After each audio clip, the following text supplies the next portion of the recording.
आतंकिस्तान पर भारत की स्पेशल 7 की स्ट्राइक जारी है। दुनिया के अलग अलग देशों में आतंक परस्त पाकिस्तान को भारत में नकाब कर रहा है। सांसदों के डेलीगेशन के 7 ग्रुप अब तक कई देशों का दौरा कर चुके हैं और अन्य देशों के दौरे पर हैं। वैजयंत पांडा का ग्रुप सऊदी अरब, रवि शंकर प्रसाद का ग्रुप इटली, संजय झा का ग्रुप जकार्ता, श्रीकांत शिंदे का ग्रुप कांगो, शशि थरूर का group Panama city, Supriya Sule का ग्रुप दक्षिण अफ्रीका और कनिमोई का ग्रुप ग्रीस पहुंच चुका है। ये ग्रुप दुनिया को ऑपरेशन सिंदूर की जानकारी दे रहे हैं और पाकिस्तान में पल रहे आतंकियों की दुनिया के सामने पोल खोल रहे हैं।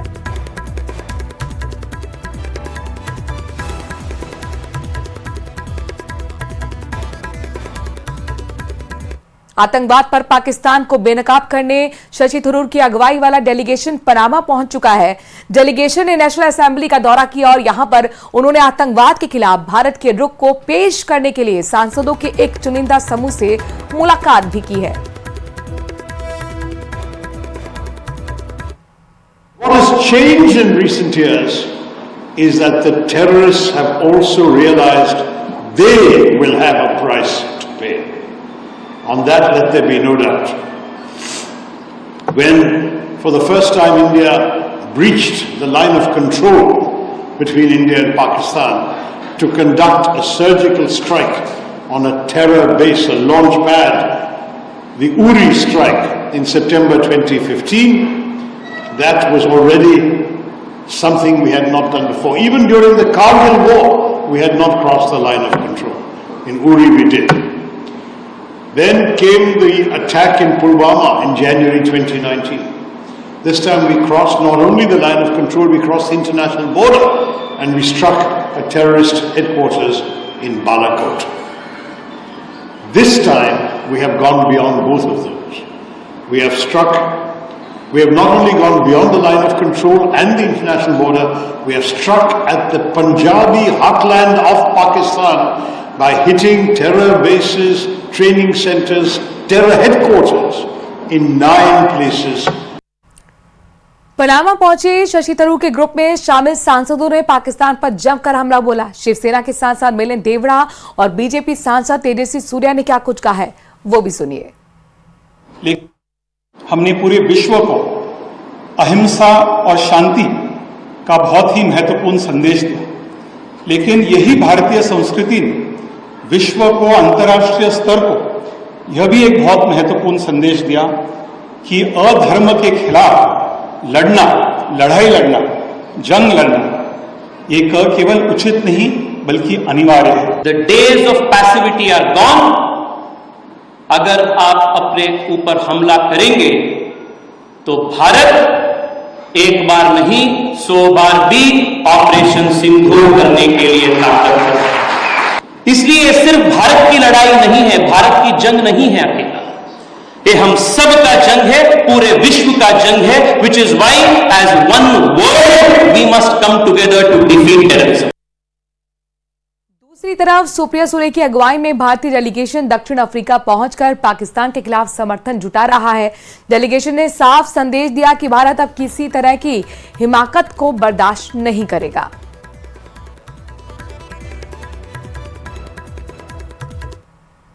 Tell the truth to the world, and we all in one voice must condemn any terrorism anywhere in the world. And we have come with a message of peace, love, harmony.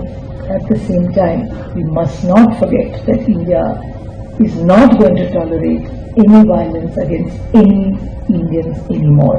And that's the message that we have come. Our first effort will always be peace.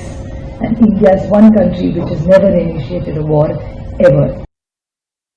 उधर रविशंकर प्रसाद की अगुवाई वाला delegation Italy पहुंच गया है। इससे पहले आतंक के खिलाफ इस लड़ाई में भारत को फ्रांस का भरपूर समर्थन मिला है। रविशंकर प्रसाद की अगुवाई में फ्रांस पहुंचे डेलीगेशन ने भारत की जीरो टॉलरेंस पॉलिसी को दोहराया।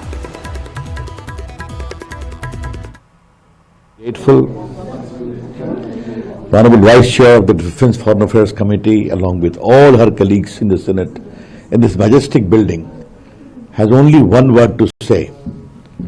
We are together with India in the fight against terrorism. And Pakistan has also suffered, and they totally agreed that France and India, nay, the whole democratic world, need to speak in one voice in the fight against terrorism emanating from Pakistan, supported by the state of Pakistan. Corona का नाम सुनते ही लोगों के जहन में 2020 और 2021 की वो महामारी याद आ जाती है जिसने दुनिया में तबाही मचा दी। कोरोना की चपेट में आकर करोड़ों लोगों की मौत हो गई थी। ऐसे में एक बार फिर कोरोना के मामले सामने आने के बाद लोगों के मन में कई तरह के सवाल हैं। हालांकि अच्छी बात यह है कि हमारे देश में कोरोना अभी भी कंट्रोल में है और सरकार ने शुरुआत में ही कुछ जरूरी कदम उठा लिए हैं, लेकिन दुनिया के कुछ देशों में कोरोना के केस तेजी से फैल रहे हैं। खासकर सिंगापुर, थाईलैंड और हांगकांग जैसे देशों में कोरोना के केस बहुत तेजी से बढ़ रहे हैं। हालांकि भारत में कोरोना मरीजों की संख्या काफी कम है। डॉक्टर्स का भी कहना है कि वायरस इतना खतरनाक नहीं है जिससे डरने की जरूरत हो, लेकिन आपको सावधान रहने के लिए ये रिपोर्ट जरूर देखनी चाहिए।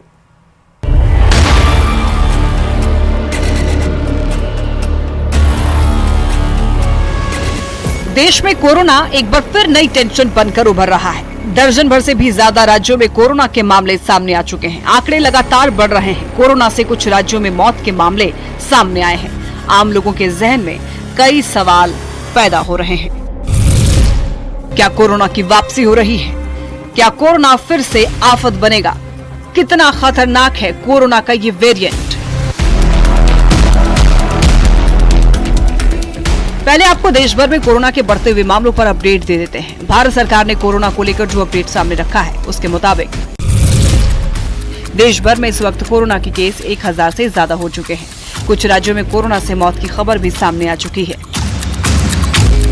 हालांकि कोरोना केसेस उतने नहीं हैं कि परेशान हुआ जाए, लेकिन फिर भी सावधानी जरूरी है। जिन राज्यों में सबसे ज्यादा कोरोना के केसेस हैं और जिन राज्यों में तेजी से कोरोना के केस बढ़ रहे हैं, केरल, तमिलनाडु, महाराष्ट्र है।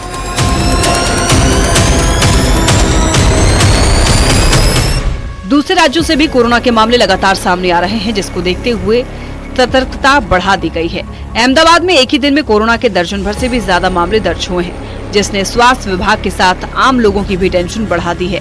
वहीं महाराष्ट्र में भी कुछ दिनों से कोरोना के केस बढ़े हैं। महाराष्ट्र के जिन शहरों में सबसे ज्यादा कोरोना के केस सामने आए हैं उनमें मुंबई, पुणे, नवी मुंबई, ठाणे, नागपुर।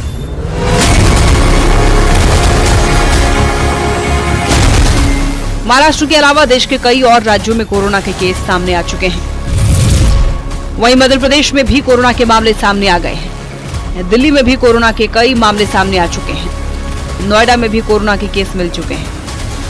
आंध्र प्रदेश और तेलंगाना में भी कोविड मरीज मिल चुके हैं।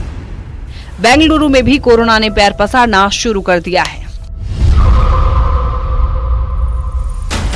हालांकि डॉक्टर ये कह रहे हैं कि घबराने की कोई जरूरत नहीं है। कोरोना के जो वेरिएंट देश के मरीजों में मिल रहे हैं वो घातक नहीं है और इनके लक्षण भी सामान्य हैं। असल में भारत में कोरोना के नए वेरिएंट मिले हैं। भारत में कोरोना के NB.1.8 और LF.7 वेरिएंट के कोरोना मिले हैं। विश्व स्वास्थ्य संगठन WHO ने NB.1.8 और LF.7 को निगरानी में रखा है। चीन और एशिया के कुछ देशों में बढ़ते हुए केस इसी वेरिएंट के हैं। हालांकि भारत में पहले से प्रचलित कोरोना के कुछ वेरिएंट के केस भी मिले हैं। JN.1 के 53% केस मिले, BA.2 के 26% केस मिले, ओमिक्रॉन के 20% केस मिले। हालांकि डॉक्टरों का ये कहना है कि अभी केस काफी कम है, तो डरने की जरूरत नहीं है। कोरोना की वापसी की अटकलें और आशंकाएं इसलिए भी लगाई जा रही हैं क्योंकि दुनिया के कुछ देशों में कोरोना के केस लगातार बढ़ रहे हैं। सिंगापुर में मई के महीने में कोविड केस में 28% बढ़ोतरी हुई है। साथ ही अस्पताल में भर्ती होने वाले मरीजों की संख्या में भी बढ़ोतरी देखी गई है। हांगकांग में भी कोविड के केस तेजी से बढ़ रहे हैं। हांगकांग में अधिकारियों ने लोगों से सावधानी बरतने की अपील की है। थाईलैंड में एक हफ्ते में कोरोना के केस में तेजी से बढ़ोतरी हुई है। सिर्फ बैंकॉक में 6000 से ज्यादा एक हफ्ते में दर्ज किए गए हैं। कोरोना के केस कम है, लक्षण भी सामान्य है, लेकिन ये वक्त संभलने का है, एहतियात बरतने का है, क्योंकि अगर अभी से एहतियात नहीं बरता गया तो फिर इसका असर कितना बुरा होगा ये हमने पहले भी देखा है। Bureau report, news 18।